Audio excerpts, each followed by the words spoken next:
All right, welcome to our Gracie Jiu-Jitsu self-defense course, and now we're going to move into the standing self-defense portion of the curriculum.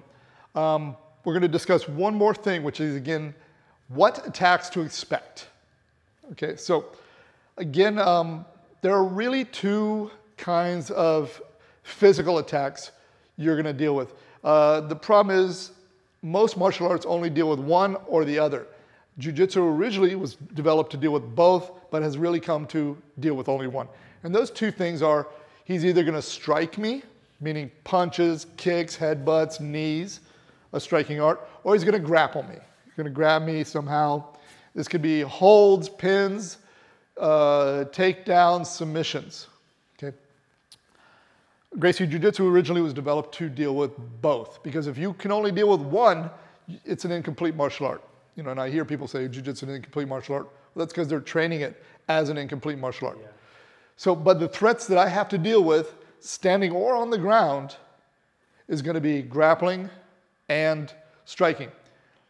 You want to practice learning to defend both very well, but in reality, you're probably going to have to defend both together. Meaning, you know, in the beginning, I want to learn how to deal with strikes by itself, and then other times deal with grappling by itself, and then slowly put it together. Because somebody, you know, if we're in a fight, he may start out punching, but it may not be working out. At some point, yeah, now maybe he's holding on to me, he's slinging me around, and then maybe it transfers. He realizes that he's got enough control, he can start punching while he's also controlling. We're sitting here fighting this way.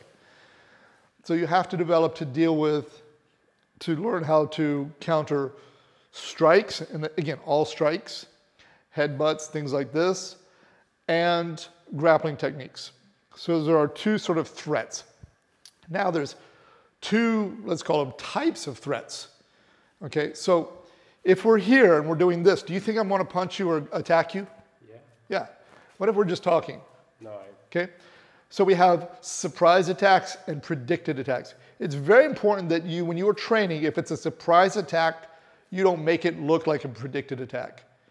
Meaning, if we're practicing a sucker punch, do you think a sucker punch is something you know is coming? No, it's a surprise attack. Right? So I shouldn't be here doing this. Yeah. That's not a sucker punch. That's right. Right? You know I want to hit you. Mm-hmm. Okay? So you have to, when we're training, I have to know, is this going to be a surprise attack, a predicted attack, and I need to act accordingly if I'm uki. Meaning if he wants to do a surprise tackle defense, I don't need to start from halfway across the room because this is not a surprise. Mm-hmm. We're here, then I go to surprise you, right? Now, if it's a predicted thing, you know, we're here, this. By the way, this is self-defense, but this is almost more fighting because we're both in this situation, okay?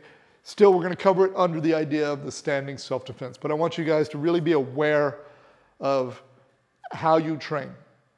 Okay, so one more time, it's going to be, we're dealing with two threats, striking and grappling, and two sort of types of threats. Turn around. A surprise attack, right? And a not surprise attack, a predicted attack. Okay, so those will be the breakdowns. Again, in the standing self-defense curriculum, we're going to go through the first time and work on escaping, just purely defensive in nature, just getting away. We'll cover other things like clinch work and takedowns and striking, and then we'll come back to it, kind of put it all together, and then revisit the standing self-defense where we can have more offensive tools.